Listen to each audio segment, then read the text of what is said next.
Hello నమస్తే అండి, welcome back to our channel.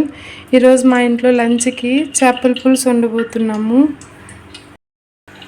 ఇలాగ కుండ పెట్టుకొని అందులో ఆయిల్ వేసుకున్నానండి. తగినంత ఆయిల్ వేడయ్యాక 1 స్పూన్ మెంతులు, 1 స్పూన్ ఆవాలు, 1 స్పూన్ జీలకర్ర వేద్దాము. అవి కొద్దిగా చిటపటలాడాక సన్నగా కట్ చేసి పెట్టుకున్న ఉల్లిపాయలు వేద్దామండి. 3 ఉల్లిపాయలు సన్నగా కట్ చేసి పెట్టుకున్నాను.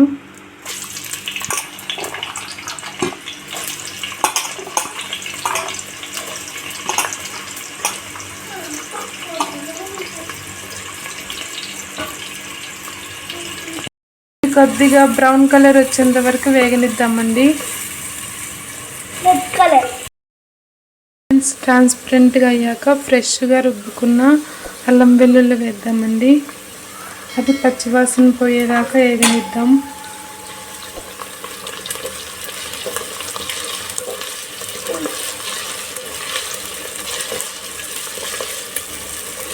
వెల్లుల్లి పచ్చివాసన పోయిందండి. 5-6 రెబ్బలు కరివేపాకు వేస్తున్నా, ఈనెలు తీయకుండా. అలానే వేస్తేనే టేస్ట్ బాగా వస్తుంది ఫిష్ కూరకి.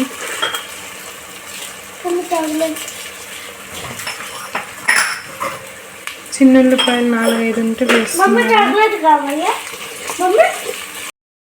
4 టమోటాలు మీడియం సైజువి, 2 ఉల్లిపాయలు అండి కట్ చేసుకొని మెత్తగా ప్యూరీ లాగా వేసుకున్నాను.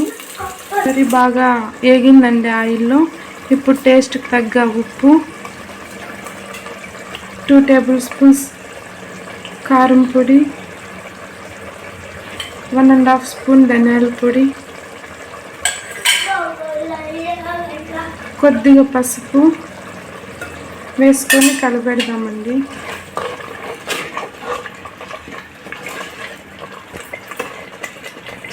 ఇంట్లో తయారు చేసుకున్నామండి గరం మసాలా. 1/2 స్పూన్ వేస్తే మంచి ఫ్లేవర్ వస్తుంది కర్రీకి. ఇంట్లోనే తయారు చేసుకున్న గరం మసాలా అండి. కొద్దిగా వేసుకున్నా చాలు, మంచి ఫ్లేవర్ అరోమా వస్తుంది ఫిష్ కర్రీకి. ఇందాక వేసుకున్న స్పైసెస్ అన్నీ ఆయిల్లో మగ్గాయండి. ఇప్పుడు ఒక పెద్ద లెమన్ సైజ్ అంతా చింతపండు నానబెట్టుకొని దాంట్లో ఉన్న నలకలన్నీ తీసేసి ఇందులోకి వేసుకున్నామండి.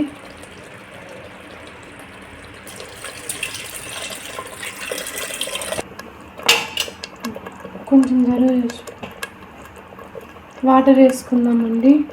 ఈ వాటర్ బాయిలింగ్ అయ్యాక ఫిష్ ముక్కలు, అలాగే కొద్దిగా బెండకాయ ముక్కలు వేసుకున్నాము. ఎప్పుడు చేసే విధంగా కాకుండా ఈరోజు బెండకాయలు వేస్తున్నాను, టేస్ట్ బాగుంటుంది. ఎసురు బాయిలింగ్ అయ్యేటప్పుడు ఉరికే ఎడ్జెస్ కట్ చేసుకుని 7-8 బెండకాయలు వేసేసి ఉడికించుకుందాము. లేత బెండకాయలు అయితే టేస్ట్ బాగా వస్తాయి. ఇవి కొద్దిగా ఉడికి పట్టాక ఫిష్ ముక్కలు వేసేసుకుందాం. బెండకాయలు కొద్దిగా ఉడికి పట్టినాయండి. ఇప్పుడు ముందే వాష్ చేసి పెట్టుకున్న ఫిష్ ముక్కలు ఒక్కొక్కటి వేసేసుకుందాం, వాటర్ పిండేసుకుంటూ.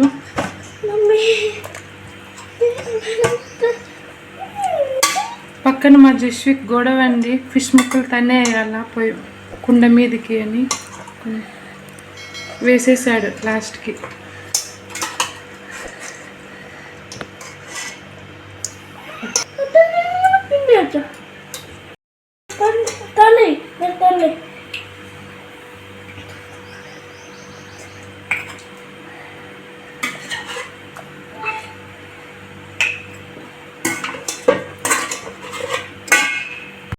ముక్కలన్నీ వేసాను కదండి. ఇప్పుడు అన్నీ ఒకసారి ఇలా కలిపెట్టేస్తే మసాలా అన్నిటికీ ఈక్వల్గా పడుతుంది. తర్వాత గరిటె ఎక్కువ వాడకుండా చూసుకోవాలా, ఎందుకంటే ముక్క విరిగిపోతుంది ఫిష్ ముక్క. ఆల్మోస్ట్ ఉడికిందండి, ఇంకొక 20% అలా ఉడకాల. గరిటె పెడితే ముక్క మెత్తగా కట్ అయిపోతుందని ఇలా చేత్తోనే మెల్లిగా తిప్పుకోవాలి. మరి కింద అడుగు అంటుకోకుండా చూసుకోవాలి. ఇంకొక 20% అలా ఉడికితే స్టవ్ ఆఫ్ చేయడమే. ఇంకా ఉడికిపోయిందండి. ఫైనల్గా కొత్తిమీర వేసేసి స్టవ్ ఆఫ్ చేద్దాము. మోస్ట్లీ ఫిష్ కర్రీ చేయడం అంటే మూత లేకుండానే చేయాలి.